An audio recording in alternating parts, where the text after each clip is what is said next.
जरा सोचिए, एक पूरा का पूरा शहर जो रातों रात वीरान हो गया। जी हां, हम बात कर रहे हैं भारत के राजस्थान में मौजूद भानगढ़ के। 17वीं सदी का एक शहर जो आज बस खंडर है, लेकिन अपने अंदर एक बहुत ही गहरा रहस्य छुपाए हुए है। तो चलिए मिलकर इस ऐतिहासिक पहेली की परतों को खोलते हैं। और सबसे पहला और सबसे बड़ा सवाल यही है, आखिर क्यों सरकार का पुरातत्व विभाग खुद ये बोर्ड लगाकर कहता है कि सूरज ढलने के बाद यहां कोई नहीं रुकेगा? क्या ये सिर्फ सुनी सुनाई बातें हैं, या इन खंडहरों में वाकई कोई गहरा अनकहा राज दफन है? देखिए, ये कोई छोटा मोटा गांव नहीं था। अपने सबसे अच्छे दिनों में ये वीरान शहर 10,000 से ज्यादा लोगों का घर हुआ करता था। एक पल को सोचिए, एक पूरा का पूरा शहर जो कभी जिंदगी से गुलजार था, आज वहां सिर्फ खामोशी है। तो चलिए थोड़ी देर के लिए इन खंडहरों को भूल जाते हैं और समय में पीछे चलते हैं। उस भानगढ़ की कल्पना करते हैं जो कभी व्यापार, कला और जिंदगी से भरपूर एक शानदार शहर था। ये सिर्फ एक किला नहीं था, बल्कि उस जमाने का एक महानगर था। इस शहर का उदय बहुत तेजी से हुआ। 1573 में राजा माधो सिंह ने इसकी नींव रखी और कुछ ही दशकों के अंदर ये एक इतना बड़ा कमर्शियल सेंटर बन गया कि इसकी आबादी 10,000 के भी पार चली गई। मतलब आप सोचिए उस जमाने में क्या कमाल की प्लानिंग रही होगी। शहर में घुसने के लिए 4 बड़े बड़े गेट, कई खूबसूरत मंदिर, एक भीड़-भाड़ वाला सेंट्रल मार्केट और आलीशान महल। ये एक पूरी तरह से बसा हुआ एक वेल प्लान्ड शहर था, सिर्फ एक फौजी किला नहीं। और फिर अचानक सब कुछ बदल गया, सब कुछ खत्म हो गया। और यहीं से कहानी में इतिहास और लोक कथाएं आपस में ऐसे उलझ जाती हैं कि सच को अलग करना मुश्किल हो जाता है। लोग मानते हैं कि इस शहर के बर्बाद होने की वजह थे 2 बहुत शक्तिशाली श्राप। 2 अलग अलग कहानियां, 2 श्राप और अंजाम एक, भानगढ़ की पूरी तबाही। एक कहानी एक तपस्वी साधु से जुड़ी है और दूसरी एक जुनूनी तांत्रिक और एक खूबसूरत राजकुमारी से। तो पहली कहानी के हीरो हैं गुरु बालूनाथ। वो एक साधु थे जो भानगढ़ की पहाड़ी पर शहर बसने से भी बहुत पहले से एकांत में तपस्या कर रहे थे। जब राजा ने शहर बनाने के लिए इस जगह को चुना तो वो उनसे आशीर्वाद लेने गए। गुरु बालूनाथ ने इजाजत तो दे दी, लेकिन एक बहुत ही सीधी सी शर्त रखी। उन्होंने कहा, अपना किला, अपना शहर सब बनाओ, बस एक बात का ध्यान रखना कि तुम्हारे महल की परछाई कभी भी मेरे ध्यान करने की जगह पर नहीं पड़नी चाहिए। और यही वो शर्त थी जिसने भानगढ़ की किस्मत लिख दी। और जैसा कि ऐसी कहानियों में अक्सर होता है, एक राजा ने इस चेतावनी को नजरअंदाज कर दिया और महल को और ऊंचा बनवा दिया। बस उसी दिन श्राप सच हो गया। और सबसे अजीब बात जानते हैं क्या है? आज भी लोग कहते हैं कि भानगढ़ के किसी भी खंडहर पर अगर छत बनाने की कोशिश करो तो वो अपने आप गिर जाती है। चलिए अब आते हैं दूसरी कहानी पर, जो शायद भानगढ़ से जुड़ी सबसे मशहूर कहानी है। इसके 2 मुख्य किरदार हैं।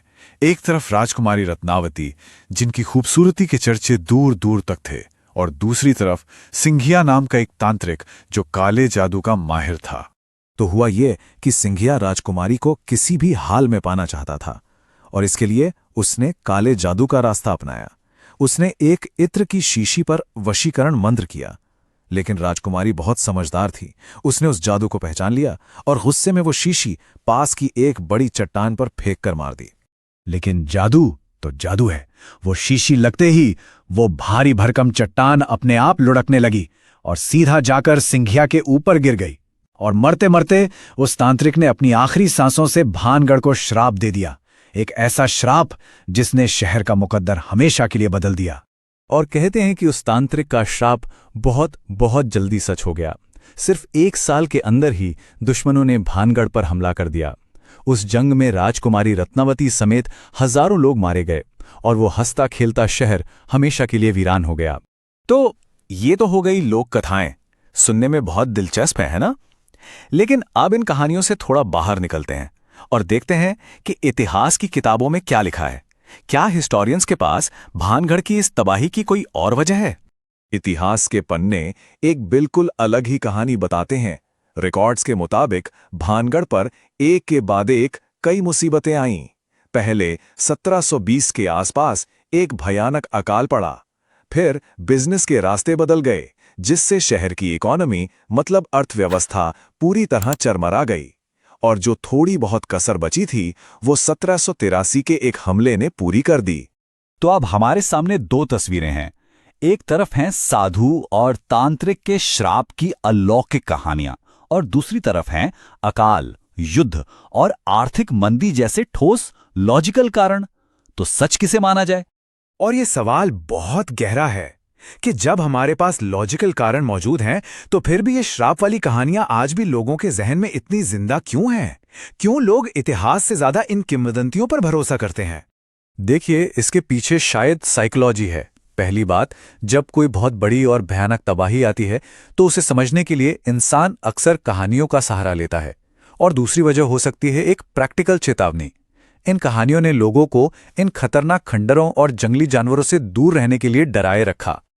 और हां, अब लौटते हैं अपने पहले सवाल पर कि रात में यहां एंट्री बैन क्यों है। तो आर्कियोलॉजिकल सर्वे ऑफ इंडिया के मुताबिक इसकी वजह भूत प्रेत नहीं, बल्कि एकदम प्रैक्टिकल सेफ्टी है। अंधेरे में वो पुराने खंडहर कभी भी गिर सकते हैं। वहां तेंदुए और जंगली सुअर जैसे जानवर घूमते हैं। और सबसे बड़ी बात, वहां ना तो लाइट है और ना ही मोबाइल नेटवर्क। तो अगर कोई फंस गया तो मदद भी नहीं मिलेगी।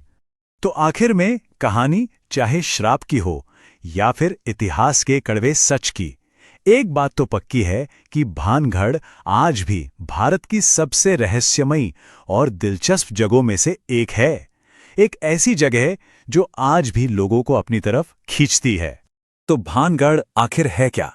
सिर्फ एक भुतहा श्रापित खंडहर, या फिर एक शानदार शहर का इतना दर्दनाक इतिहास कि उसे याद रखने के लिए लोगों को इन कहानियों का सहारा लेना पड़ा? शायद इसका जवाब हम सबको अपने अपने तरीके से खोजना होगा।